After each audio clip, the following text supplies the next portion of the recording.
20 years old and a bass with the Harvard University Choir. I'm 30 years old and my title is Gund University Organist and Choir Master at Harvard. It really is the best job on campus. J-Rob, wonderful bass, very gifted singer. There are, many different leadership styles, all of which work. I think Ed's works particularly well because he's sort of very selective about being stern. It's sort of a case of he's the director, so his ears are right no matter what.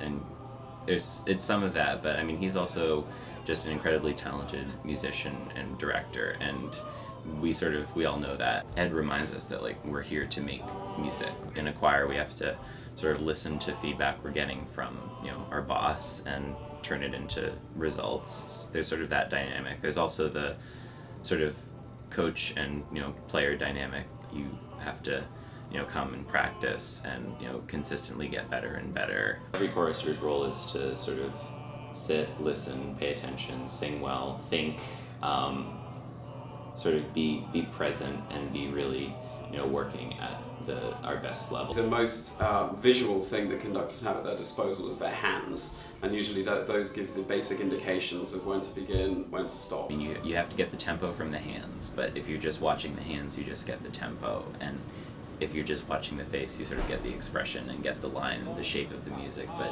don't necessarily get the tempo. I think it really has to be taken sort of as a total package. And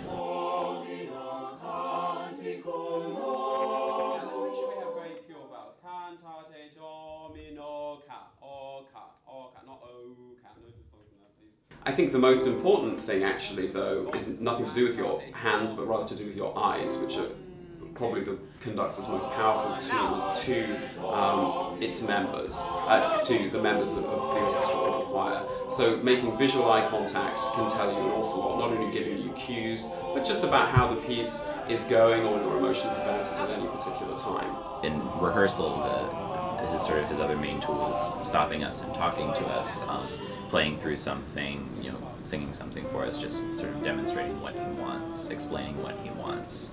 And I think that's sort of the other important tool.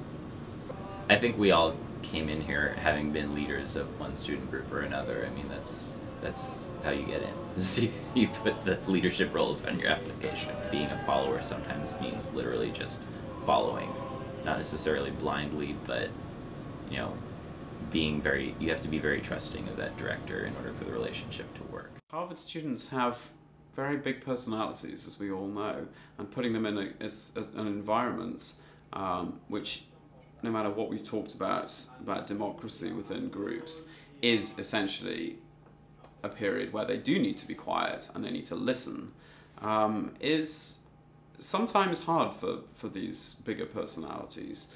And sometimes I have to rein them in. You sort of in one sense, gain an appreciation of how difficult it is for the director when you sort of have to think, well, is this necessarily? No, and just sort of suppress, whatever thoughts you might have, and just sort of listen to what's being said and eventually realize that he's right and you were mistaken. Well, the fundamentals of the role is to make people sing beautifully, to start a piece together and to end a piece together, and to stay in tune and do all the basics of music that we take for granted. That's the sort of first level of the role. But of course the individual group of people you're doing it with really changes as we go along, so it actually does become more of a democratic process, and I see how they do it, and if they do something that I don't particularly like, we'll correct them. If however they do something that I really do, then I'll take it on board in my interpretation. When Ed doesn't have a specific idea about something, it sort of will open up and sort of get feedback from people, and it's very much a collaborative thing, and he takes in feedback and sort of respects the fact that everyone else has ideas. Sometimes I think we have a pretty informal atmosphere in our rehearsals. A lot of conductors don't like players or singers speaking, addressing questions. It actually puts them on the spot, which people don't really like. I rather enjoy it, and I really see my role here, especially at Harvard, as being one of teaching as well as leading, and all teachers know that you learn as much from your pupils as you teach them. I mean, he is the ultimate arbiter, but the fact that he sort of the fact that he's willing to accept feedback, accept other ideas, and talk to people about these things, I think is sort of part of his strength as a leader. Part of the reason it's so good that we have so many natural leaders in the choir. When we're really not getting something right repeatedly, and it's just not working, and it's sort of a fault of, you know, the choir just not paying attention or not having worked enough. I think that's when stern ed comes out. Some people have criticized me for overpraising my groups, but I have a very specific standard in mind and a way to achieve that standard, and I know that the choirs that I conduct here are perfectly good enough to get to that level, and so I try and encourage them saying good, but then qualify that if it needs to be a lot better. And there are times when I simply have to say to them, this is an unacceptable standard, you need to go and do work on this and make sure the next time it's not like that. Just expect them to, you know, be attentive, put a lot into it, and then save a little bit for a performance.